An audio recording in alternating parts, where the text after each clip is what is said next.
Hello everyone, my name is Valerios, and today I'm going to show you how to add your own, take out the rivets and add your own screws to your Hot Wheels, Matchbox vehicles, etc.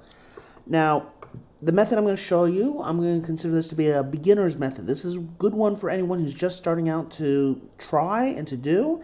You'll get fairly decent results out of it. There are more advanced techniques for doing this that get a lot cleaner results. You can use a lot smaller screws to do it with, but the way I'm showing it here, as I said, I've looked at lots of videos online about how to do this, and combining several different ideas, I've come to a method that I think works really well for beginners, and I think that you'll enjoy doing this method as well. So first off, the screws that I'm using are self-tapping metal sheet screws. The reason why I use this means that the only thing you have to do is drill the pilot hole, and then the screw itself will do the rest of the work when you're actually putting it back into the vehicle. So the specific ones that I got are 4-gauge self-tapping screws. Now that's 4 gauge is the imperial measurement. M2.9 would be the metric measurement. They are 6 millimeters long, and when they say millimeters, they're talking about the actual length of the thread, not the entire screw itself. The entire screw here happens to be around 8 millimeters. And that's around 1/4 of an inch in imperial measurements. So if you're looking for these screws, you're looking for something that says M2.6 by 6 millimeter or 4G by 1/4 inch, or some combination thereof. Like here in Australia, they're marked as gauges, but actually have them in the metric measurements for the lengths, which gets a little confusing when you're trying to tell other people what they need to get. So what I've got here is, here we are. This here is a 2 millimeter drill bit. Now what I've done, if you see that tape that's around that tape is marking a spot that happens to be equal to the length of the entire screw here. See if I can get this so you guys can see it.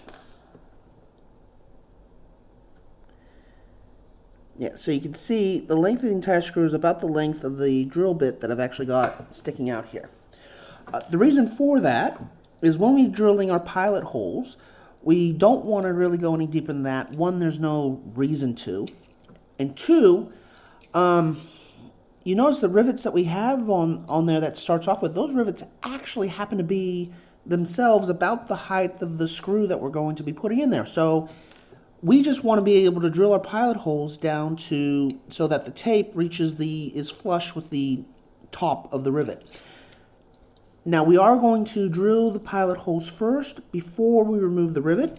One, it makes it easier to deal with, and two, once we've drilled the pilot hole's drilled, we don't have to worry about it. We can just pop the rivet, then put the screws in there to hold everything together. So we're just going to go ahead and prep our drill. Now the drill bits you want to use, really, you'd want to make sure you've got a high quality metal drill bit for drilling metal. Sometimes you have these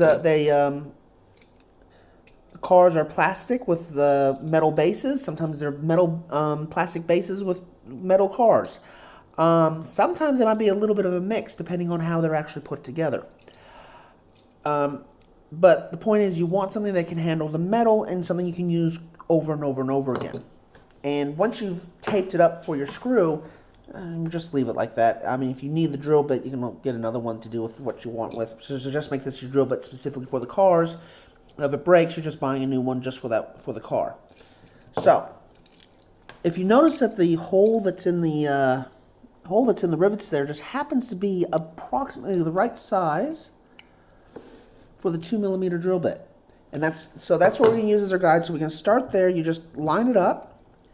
You make sure it's going as perpendicular into the car as you possibly can, because there is underneath that rivet would be a stand, and that's what we're actually wanting to screw into. So make sure it's as straight as possible before you start drilling. If you're drilling into a metal rivet, you want to do a couple spins, pull it back out, clean it out, keep doing that because it can quite quickly get filled up, and as you get closer to that tape, it's less chance of it actually escaping. So we're going to go ahead and start that now.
Alright, as you can see here, I've got that pretty much flush up to where that tape is. So that's what we want to have. Now, as I said, you saw how careful I was on the metal one.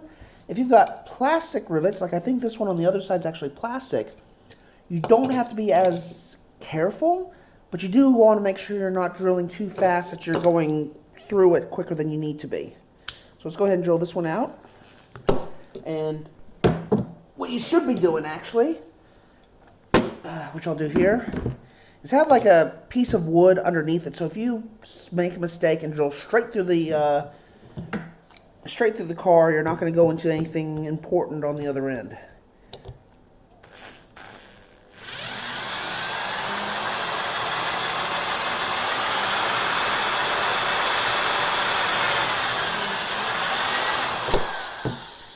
Okay, so that one, it was metal underneath that, so it wasn't a plastic. It just had a plastic coating on it.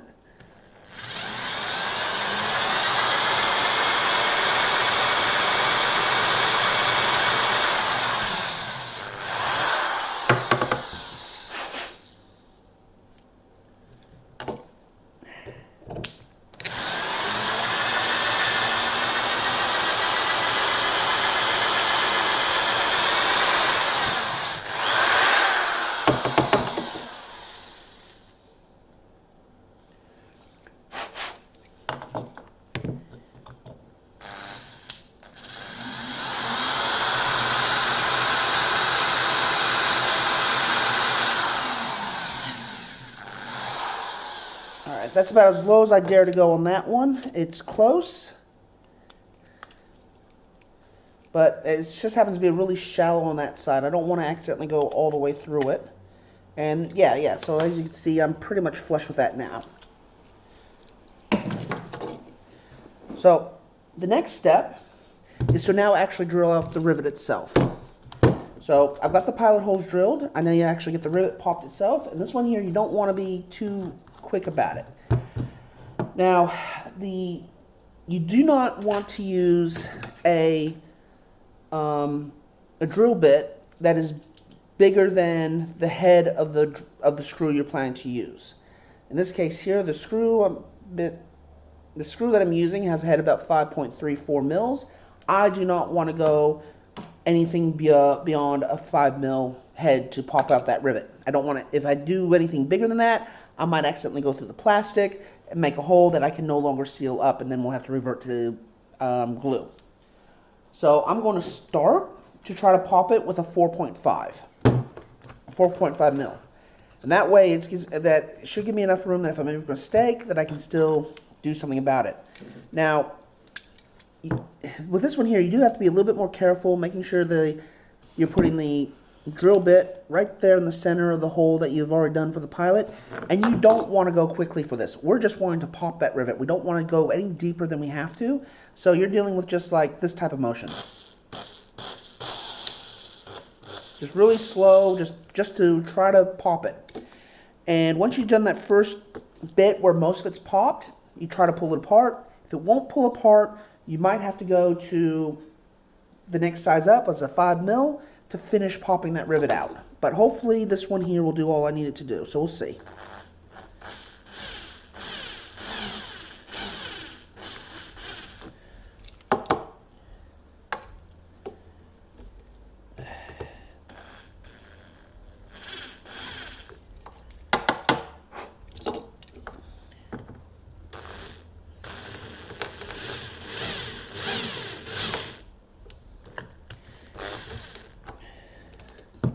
If you suddenly hit plastic or whatever happens to be in the bottom of that thing, then yeah, you probably want to make sure you stop there and take a look. So I haven't completely popped the rivets using that one, so I will have to go to the 5. And again, it's very, very careful. You're not really having it turning that much. You're only having it turning enough to do the job. So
Alright, that popped out.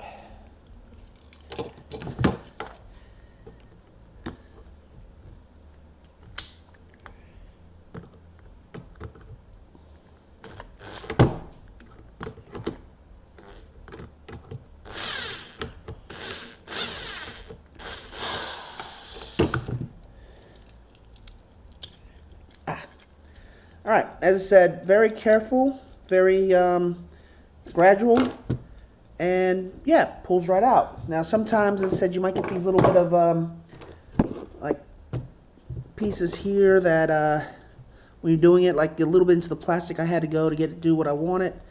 You can just take a knife, a little hobby knife to it, clean off the edges, or a circular file will do the trick as well. I'm just going to clean this up a little bit here.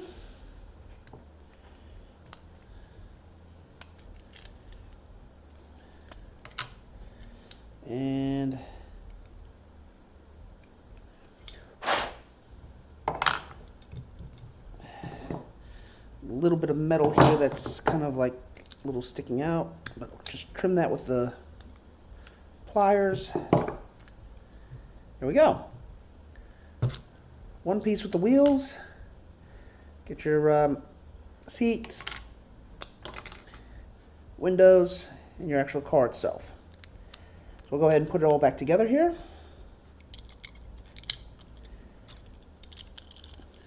All right.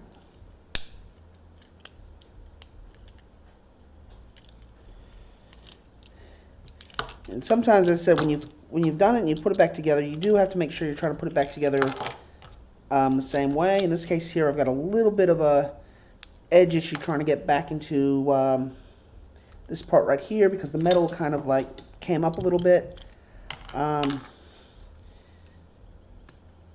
Just trim it off a little bit. Do what you need to do to clean it up and make it so it makes it fit smoothly again.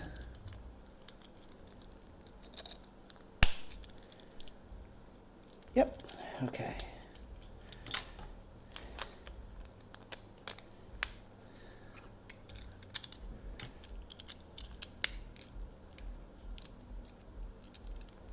All right. So now we just have to put the screws in.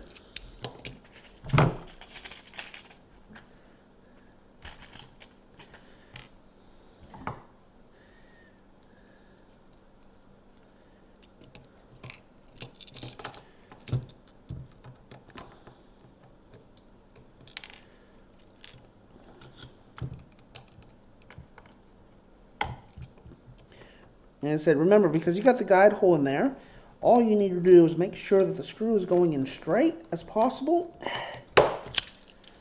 And just, you'll have to put a bit of pressure on it, wrench it in there. If the screw feels like it's stripping, you can pull it out, use a different screw. Understand is that you're using the screw to create the tap. It's possible that it will strip. And if it does that, just pull it out like I just did there. Use a brand new one, because then it will continue doing its cut until you get down to where you need to go. Because the second one you put in should be able to go in almost all the way, but you do have to put a little bit of effort on it, get it down in there to get it flush to where you want it to be. But you only have to do that the first time. Every time after that, it should go in smoothly because it's cut itself its own path down into the metal.